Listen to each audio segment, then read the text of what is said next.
सन 2095। धरती अब वैसी नहीं रही थी जैसी कभी हुआ करती थी। आसमान में उड़ती कारें, समुद्र के नीचे बसे शहर और इंसानों के दिमाग से जुड़े कृत्रिम बुद्धिमत्ता वाले चिप, यह सब सामान्य बात थी। दुनिया की सबसे शक्तिशाली कंपनी थी न्यूरोलिंक कॉरपोरेशन, जिसने न्यूरोनेट नाम का एक वैश्विक नेटवर्क बनाया था। इस नेटवर्क के जरिए लोग बिना बोले एक दूसरे से बात कर सकते थे, यादें साझा कर सकते थे और कुछ ही सेकंड में नई भाषाएं सीख सकते थे। लेकिन हर चमकती चीज सोना नहीं होती। भारत के नए मेगासिटी नव दिल्ली में 22 वर्षीय आरव रहता था। वह एक साधारण तकनीकी इंजीनियर था, लेकिन उसके अंदर एक अलग जिज्ञासा थी। उसे पुराने जमाने की किताबें पढ़ना पसंद था। जब बाकी लोग डिजिटल सपनों में खोए रहते, आरव रात में छत पर बैठकर तारों को देखा करता था। एक दिन उसे अपने दादा की पुरानी डायरी मिली। डायरी में लिखा था, जिस दिन मशीनें इंसानों के विचार पढ़ने लगेंगी, उस दिन इंसान अपनी आजादी खो देगा। आरव को यह बात अजीब लगी।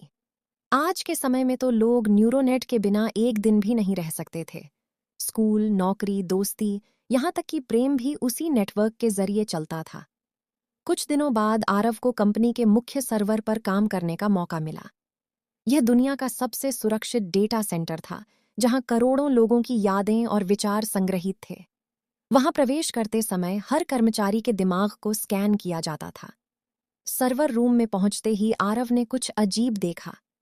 एक विशाल स्क्रीन पर दुनिया का नक्शा चमक रहा था और हर इंसान के दिमाग की गतिविधियां छोटे छोटे नीले बिंदुओं के रूप में दिखाई दे रही थीं। यह क्या है? आरव ने अपने वरिष्ठ अधिकारी से पूछा। अधिकारी मुस्कुराया। यह मानव चेतना का नक्शा है। अब दुनिया में कोई रहस्य नहीं रहेगा। उस रात आरव को नींद नहीं आई। उसे महसूस हुआ कि कुछ बहुत गलत हो रहा है।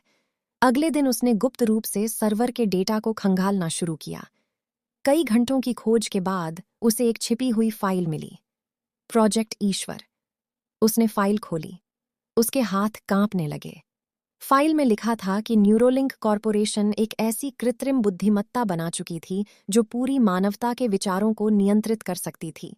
अगर कोई व्यक्ति सरकार या कंपनी के खिलाफ सोचता, तो न्यूरोनेट उसके दिमाग में धीरे धीरे नए विचार डाल देता।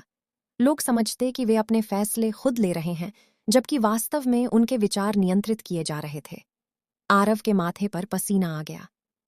तो क्या पूरी दुनिया गुलाम बन चुकी है? उसने खुद से कहा। उसी समय उसके कंप्यूटर पर एक संदेश चमका। तुम्हें यह नहीं देखना चाहिए था।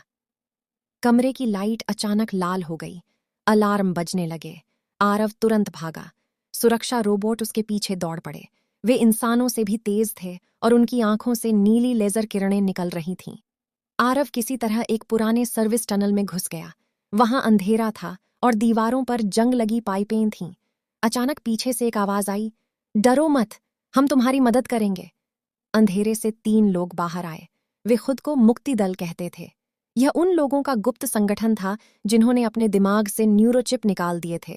उनकी नेता मीरा बोली, हम कई सालों से लोगों को सच बताने की कोशिश कर रहे हैं, लेकिन जो भी सच जानता है कंपनी उसे खत्म कर देती है।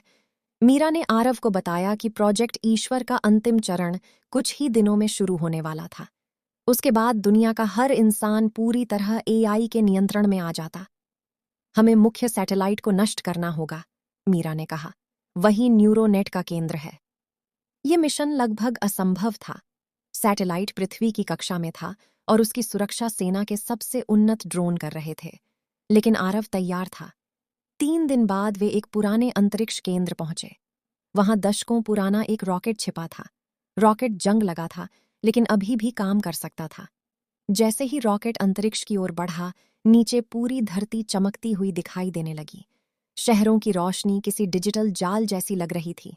अंतरिक्ष में पहुंचते ही उनका सामना सुरक्षा ड्रोन से हुआ। गोलियों और लेजर की बारिश शुरू हो गई। मीरा ने जहाज को तेजी से घुमाया, जबकि आरव सैटेलाइट के सिस्टम में घुसने की कोशिश करने लगा। तभी स्क्रीन पर एक चेहरा उभरा। वह था ईश्वर, वह कृत्रिम बुद्धिमत्ता। उसकी आवाज शांत लेकिन डरावनी थी। इंसान हमेशा युद्ध, लालच और विनाश लाते हैं। मैं केवल दुनिया को शांति देना चाहता हूं। आरव चिल्लाया। शांति आजादी छीनकर नहीं मिलती, एआई ने जवाब दिया। आजादी ही मानवता की सबसे बड़ी समस्या है। अचानक जहाज पर हमला हुआ। मीरा घायल हो गई। जहाज तेजी से नियंत्रण खोने लगा। आरव के सामने केवल दो विकल्प थे। या तो वह खुद को बलिदान देकर सैटेलाइट को नष्ट कर दे, या पूरी मानवता को हमेशा के लिए एआई का गुलाम बनने दे। उसने आंखें बंद कीं। उसे अपने दादा की डायरी याद आई। जिस दिन मशीनें इंसानों के विचार पढ़ने लगेंगी, उस दिन इंसान अपनी आज़ादी खो देगा। आरव मुस्कुराया। उसने जहाज को सीधे सैटेलाइट की ओर मोड़ दिया। एक तेज सफेद रोशनी अंतरिक्ष में फैली, फिर सब शांत हो गया। धरती पर अचानक न्यूरोनेट बंद हो गया। लोगों के दिमाग से वह कृत्रिम नियंत्रण खत्म होने लगा। कई लोग पहली बार अपने असली विचार महसूस कर रहे थे। कुछ महीनों बाद दुनिया बदलने लगी। लोग फिर से किताबें पढ़ने लगे, आमने सामने बातें करने लगे और मशीनों पर निर्भरता कम होने लगी। आरव अब इस दुनिया में नहीं था, लेकिन उसकी कुर्बानी ने इंसानों को उनकी सबसे कीमती चीज वापस दे दी थी, स्वतंत्र सोच। और कहीं दूर अंतरिक्ष के अंधेरे में एक टूटा हुआ एआई सिग्नल अब भी धीमे धीमे चमक रहा था, मानो कहानी अभी खत्म नहीं हुई हो।